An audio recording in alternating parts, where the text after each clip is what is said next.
വർഷങ്ങളായുള്ള എന്റെ തപസ്സാണ്.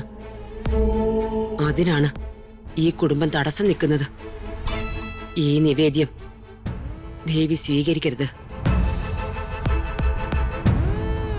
രാജുവും ഋതികയും അല്ല,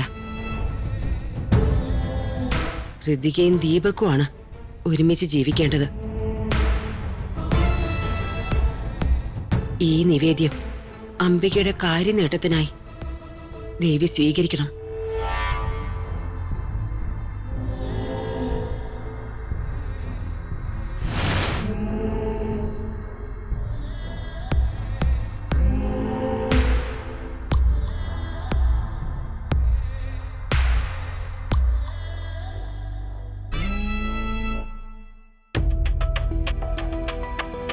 ഇനിയത് വെറും പായസച്ചോറല്ല,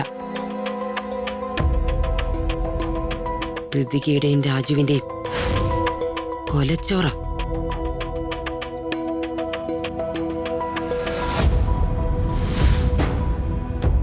അംബിക മേഡം, മോളെ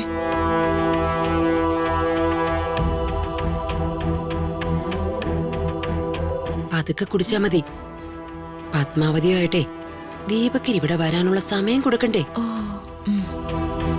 അതെ, ഇവരിനി ക്ഷേത്രത്തിലേക്ക് ഇറങ്ങാൻ ധൃതി വെച്ചാലോ? അല്ല, എന്താ പറയുന്നേ? അല്ല, രമ്യ പറയുമായിരുന്നേ പെട്ടെന്ന് കുടിക്ക്, നിങ്ങൾക്ക് ക്ഷേത്രത്തിലേക്ക് പോവാനുള്ളതല്ലേന്ന്. ഏയ്, അതൊന്നും സാരയില്ല. നിങ്ങൾ ധൃതി വെക്കാതെ ജ്യൂസ് കുടിക്കേ.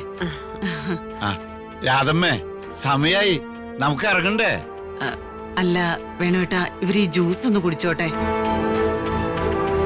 ചേട്ടനെ വിളിച്ചേ, ഇറങ്ങാനായില്ലേന്ന് ചോദിച്ചു. ആ, ഇറങ്ങാം ഇറങ്ങാം.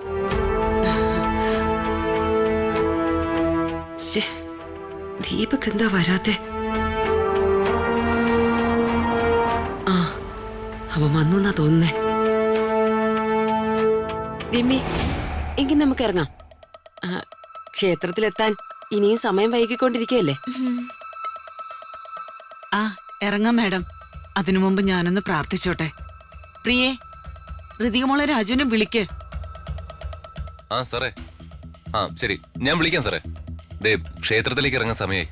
ആ, എല്ലാരും റെഡിയായി നിൽക്കാം. രാജു, ആ ഫോൺ ഒന്ന് മാറ്റി വെച്ചിട്ട് നിങ്ങൾ ഇങ്ങോട്ട് വന്ന് നിക്ക്. ആ ആ, ഞാൻ വിളിക്കാം സാറേ. ഓക്കെ, ആ ആ ശരി.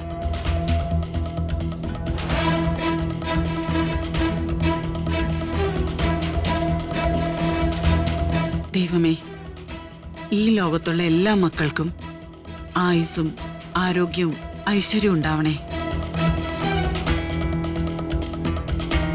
സമാധാനവും സന്തോഷവും ശാന്തിയും എന്നും ഈ പ്രപഞ്ചത്തിൽ നിലനിൽക്കണേ. അകലെ